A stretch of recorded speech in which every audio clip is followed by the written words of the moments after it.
Alrighty, cats and kittens. We are on chapter 6, Anatomy and Physiology. Probably going to have 3 or 4, maybe even 5 different sections because it takes so long to download or upload to YouTube that I think I should keep them shorter. I'll try to keep each one to 15 minutes. So, why study anatomy and physiology? Why anatomy and physiology are important to you. Describe cells. Define tissues. Name the organs and body systems. Review the skeletal system. Review the muscular system. Review the nervous system. Review the circulatory system. Review the lymphatic immune system. Review the integumentary system. Review the endocrine system, endocrine system. And lastly, review the reproductive system. My gosh, this is going to be one hell of a chapter. So, after completing these next few sections, you will be able to accomplish the following 4 learning objectives. 1, you'll be able to define and explain the importance of anatomy and physiology to the cosmetology profession. 2, you will be able to describe cells, their structure, and their reproduction. 3, you'll be able to define tissue and identify the 4 types of tissues found in the body. 4, you will be able to name the 11 main body systems and explain their basic functions. So, cosmetologists are licensed to touch and perform services on clients in ways that are not permitted in many other occupations. This is a very important responsibility, and as a cosmetologist, you should consider it an honor to be able to aid others in achieving a greater sense of well-being. How can you do this? You can begin by having a solid understanding of the anatomy and physiology of the human body. Yes? Hi, Mac. Hi, Jude. Sorry, thought I was texting you, but I'm at the drugstore picking up Mom's meds. What town are you in? I'm in Adams. What do you Are call? you on your way up? No. What are you calling about? I'm calling to see if there's anything you need. Oh, so glad you called. Huh? I'm so glad you called. Okay. I was just thinking, I'm out of vodka and I'm so in the mood for a martini tonight. And I haven't left the house, and I thought, I don't feel like leaving the house. So if you could pick up a bottle of Tito's, you'll be my best friend. Oh, sorry about that little interruption. So it's an honor to be able to aid others in achieving a greater sense of well-being. How can you do this? You can begin by having a solid understanding of the anatomy and physiology of the human body. So why study anatomy and physiology? Cosmetologists should study and have a thorough understanding of anatomy and physiology because understanding how the human body functions as an integrated whole is a key component to understanding how a client's hair, skin, and nails may react to various treatments and services.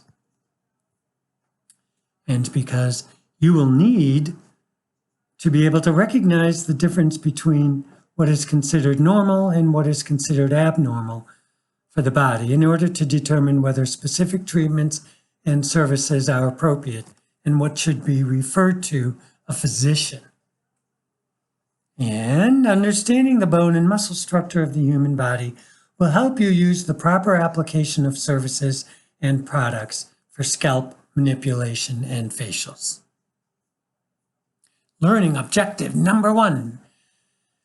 After reading the next few sections, you will be able to define and explain the importance of anatomy and physiology to the cosmetology profession.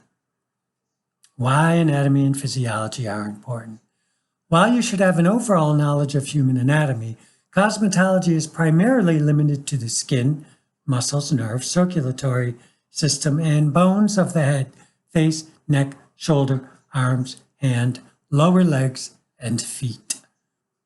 Understanding the anatomy of these areas will help you develop techniques that can be used during scalp massage, facials, manicures, pedicures, and as part of a ritual at the shampoo station. In addition, knowing the bones of the skull and facial structure is important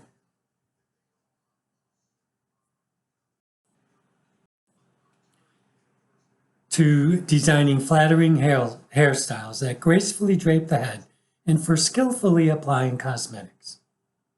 This chapter will provide you with the definitions and map of the human body as a point of reference to be used when you discuss specific services later in the text. Anatomy. Anatomy is the study of the human body, structures that can be seen with the naked eye, and how the body parts are organized. It is the science of the structure of organisms or their parts. Physiology. Physiology is the study of the functions and activities performed by the body's structure. The ending, ology, means study of. After reading the next few sections, you will be able to describe cells, their structure, and their reproduction. Describe cells. Cells are the basic units of all living things, from bacteria to plants to animals, including human beings. Without cells, life does not exist. As a basic functional unit, the cell is responsible for carrying on all life processes. Basic structure of the cell. The cells of all living things are composed of a substance called protoplasm. And of course, that's protoplasm. The cells of all living things are composed of a substance called protoplasm, a colorless, jelly-like substance found inside cells in which food elements such as proteins, fats, carbohydrates, mineral salts, and water are present. You can visualize the protoplasm of a cell as being similar to raw egg white. In addition to protoplasm, most cells also include a nucleus, cytoplasm, and the cell membrane. There is a lovely illustration of the cell on page 115. Page 116 has even better illustrations. The nucleus, N-U-C-L-E-U-S, is the dense active protoplasm found in the center of the cell. It plays an important part in cell reproduction and metabolism.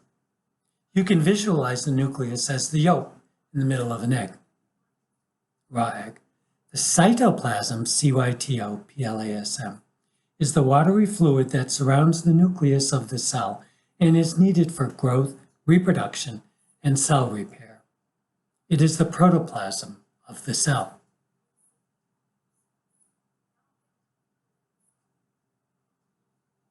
The cell membrane is the cell part that encloses the protoplasm and permits soluble substances to enter and leave the cell. Cell reproduction and division.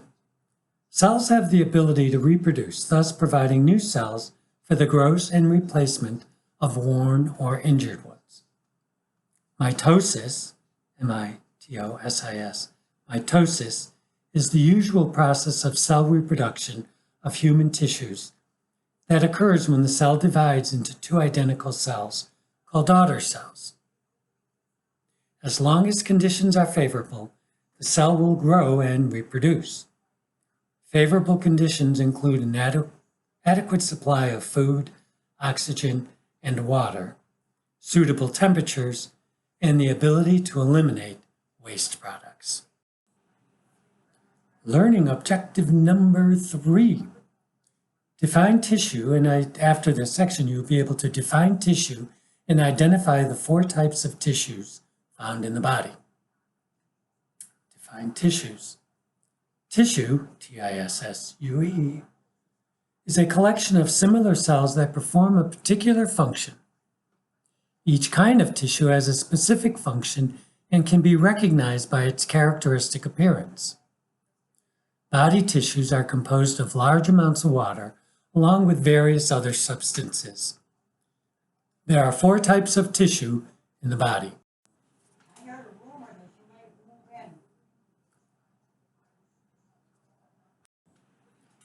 So again, defining tissues. Tissue is a collection of similar cells that perform a particular function. Each kind of tissue has a specific function and can be recognized by its characteristic appearance. Body tissues are composed of large amounts of water along with various other substances.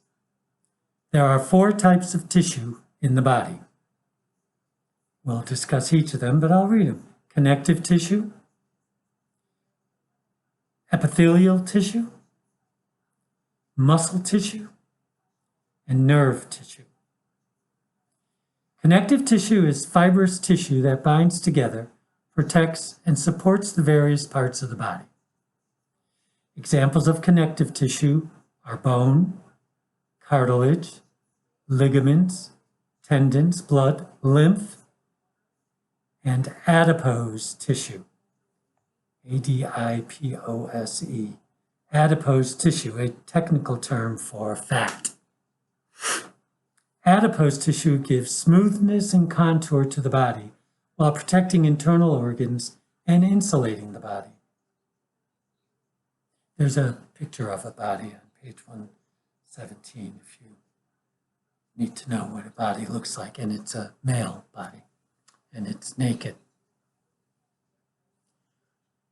Epithelial tissue is a protective covering on body surfaces such as skin, mucous membranes, the tissue inside the mouth, the lining of the heart, digestive and respiratory organs, and the glands.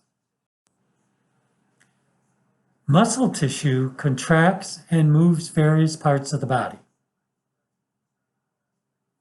And lastly, we have nerve tissue. Nerve tissue carries messages to and from the brain and controls and coordinates all bodily functions.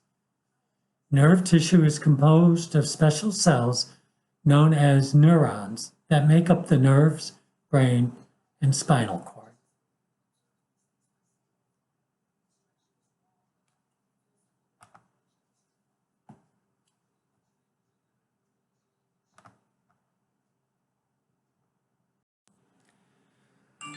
Learning objective number 4.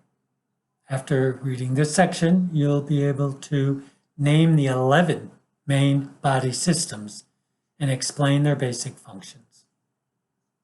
So name the organs and body systems. Organs are structures composed of specialized tissues designed to perform specific functions in plants and animals.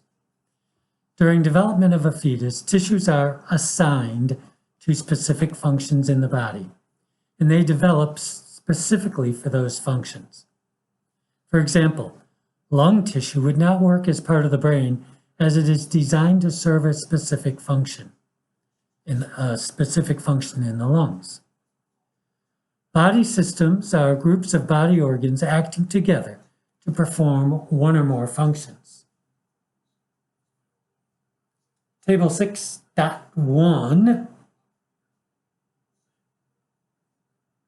is an illustration of the 11 body systems.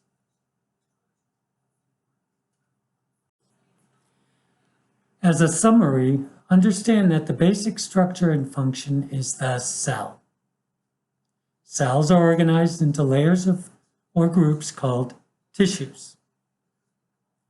Groups of tissues form complex structures that perform certain functions called organs. Organs are arranged by systems, body systems. Body systems are arranged to form an organism. For example, the human body.